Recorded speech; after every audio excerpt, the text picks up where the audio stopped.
අපි ආසයි ලස්සන කතා අහගෙන ඉන්න. අපි ආසයි ලස්සන කතා කියවන්න. ඒ වගේම අපි ආසයි ලස්සන කතා පාඨ කරන්නත්. එහෙනම් අපි එකතු වෙලා මේ කතාව පාඨ කරමුද? තනියම ඉඳගෙන කල්පනා කරනකොට ගොඩක් අවස්ථාවල හිතිලා ඇති මෙන්න මෙහෙම. මං වගේ කාලකන්ණියෙක් තවත් නැහැ. මං වගේ පව්කාරයෙක් තවත් නැහැ. මං වගේ කරුමක්කාරයෙක් තවත් නැහැ. මම කරන කියන කිසිම දෙයක් හරියන්නේ නැහැ. එහෙනම් ඔයා මේ වීඩියෝ එක බලලම යන්න. ඉස්සෙල්ලාම නැගිටලා යන්න ඔයාගේ කණ්ණාඩිය ළඟට. ඔයා කණ්ණාඩියෙන් ඔයාගේ රූපෙ දිහා බලන්න. ඔයාට පේනවද එහෙම කර්මකාරයෙක් එතන ඉන්නවා කියලා? හොඳට බලන්න.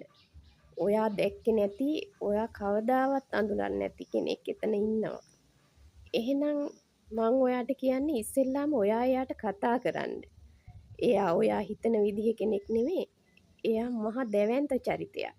එයාට කරන්න බෑ කියලා දෙයක් නෑ. එයාට ඕන දෙයක් කරන්න පුළුවන්. ඒ හින්දා එයා නිදාගෙන ඉන්නවා නම් ඔයා එයාව ඇහැරවන්න. අනිවාර්යෙන්ම මං හිතනවා එයා නිදාගෙන ඉන්නේ කියලා. ඔයා එයාව ඇහැරවන්න.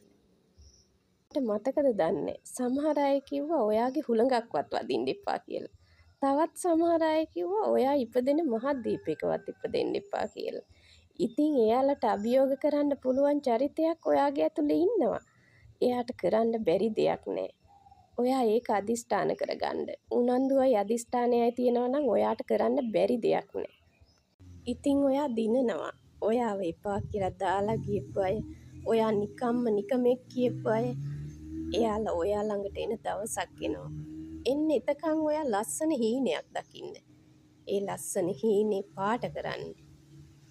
එහෙනම් මම ඔයාට ආදරණීය ආරාධනයක් කරන්නද? මේ කතාව හොඳ නම් ඔයා හැමදාම මාත් එක්ක රැඳිලා ඉන්න.